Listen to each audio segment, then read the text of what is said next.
Hey, good morning, everybody. Today is Joshua number 22, and we see that the eastern tribes return to their lands. We're talking about the tribes of Gad, of Reuben, and half the tribe of Manasseh. They return. They're crossing over the Jordan, going back to their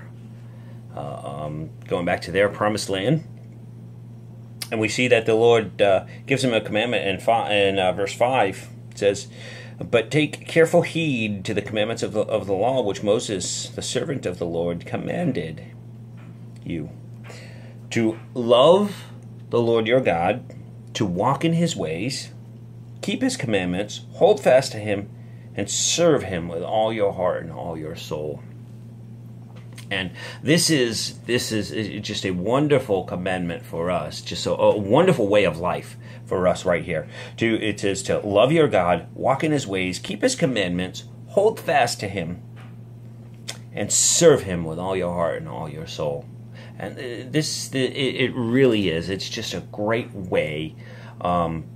It's a lifestyle, is really what it is. And these guys are going back to their home to do just that.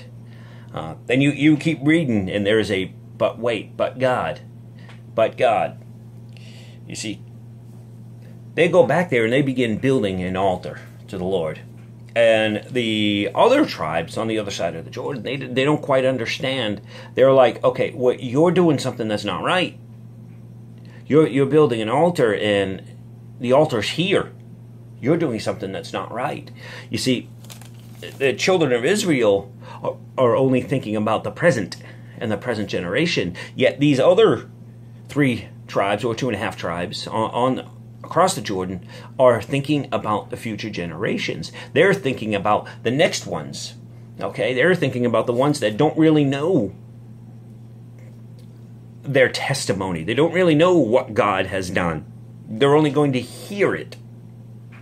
And they said, we have built an altar to the Lord so that the future generations will know we can worship them too. So we see that these loving him, walking in his ways, and serving him with all your heart, it's great to get you to heaven, but what are you doing for the next generation? What are you doing to help reach somebody else to Christ and show them the way? You see, if we have one whole generation that nobody tells them about Christ, Christianity is done. We can't do that. We need to share the love of God. We need to be to be a tool for God to use to convert people to Christianity, to open their eyes to who he is.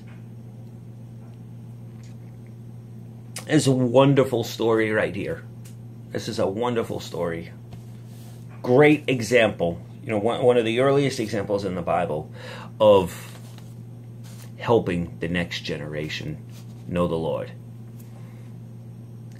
And guys and girls, that's something we need to do as well. We need to help the next generation know the Lord. It should not be well within our hearts that just us, just we are going to heaven. We have a duty to the next generation. I love you all. Have a super, super day.